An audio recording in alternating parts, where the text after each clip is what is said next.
एक बुजुर्ग व्यक्ति दरिया के किनारे पर जा रहे थे। एक जगह देखा कि दरिया की सतह से एक कछुआ निकला और नदी के किनारे पर आ गया। वह कछुआ कुछ आगे बढ़ा ही था कि तभी एक बिच्छू भी उसी किनारे से उछला और कछुए की पीठ पर जा बैठा। वह कछुआ फिर से नदी के अंदर चला गया और तैरने लगा। यह सब घटना वह बुजुर्ग बड़ी हैरानी से देख रहे थे। उन दोनों को देखकर उस बुजुर्ग व्यक्ति ने उन दोनों का पीछा करने का निश्चय किया। बुजुर्ग व्यक्ति भी उनके पीछे नदी के किनारे किनारे चल दिए। कुछ दूर जाकर वह कछुआ नदी के दूसरे किनारे पर जा रुका। वे बुजुर्ग व्यक्ति भी नदी पार कर उन दोनों से कुछ दूर जाकर खड़े हो गए। किनारे पर पहुंचते ही वह बिच्छू उस कछुए की पीठ से छलांग लगाकर दूसरे किनारे पर चढ़ गया और आगे चल दिया। वे बुजुर्ग व्यक्ति फिर से उस बिच्छू का पीछा करने लगे। आगे जाकर देखा तो एक संत प्रभु आराधना में आंखें बंद किए बैठे थे। उन संत को अपने आसपास की कुछ खबर न थी। वह बिच्छू धीरे धीरे उन संत की ओर बढ़ रहा था।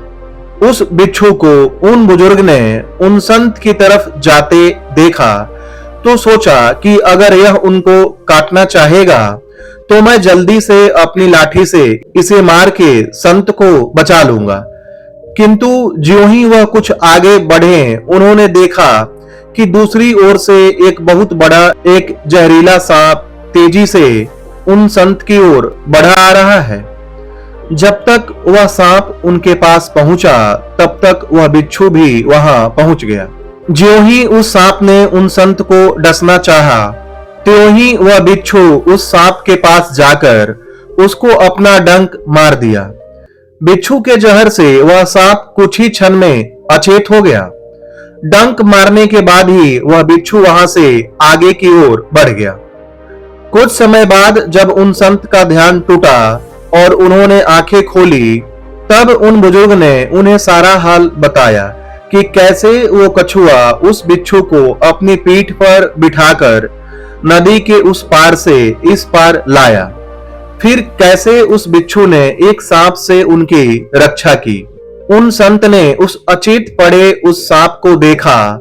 उस बुजुर्ग की सारी बातें सुनकर उन संत की आंखें अश्रुओं से भर गई। उन्होंने अपने हाथ जोड़कर अपने प्रभु को कोटि कोटि धन्यवाद दिया। तभी प्रभु ने अपने भक्त से कहा, वत्स, जब वो बुजुर्ग व्यक्ति जो तुमसे परिचित भी नहीं था तुम्हें बचाने के लिए लाठी उठाने की सोच सकता है, फिर तू तो मेरी भक्ति में लगा हुआ था, तो फिर तुझे बचाने के लिए मेरी लाठी कैसे तैयार न रहती। जब तू मेरी भक्ति में लगा हुआ है तब मैं तुझे अकेला कैसे छोड़ता। जो शुद्ध मन से बिना किसी शंका के मुझ पर अर्पण है, उस सच्चे भक्त को मैं कभी अकेला नहीं छोड़ता। मैं सदैव उसके साथ रहता हूँ। दोस्तों, यह कहानी कैसी लगी कमेंट सेक्शन में जरूर बताएं। वीडियो पसंद आई हो तो इसे लाइक करें, शेयर करें और चैनल को सब्सक्राइब करें। धन्यवाद।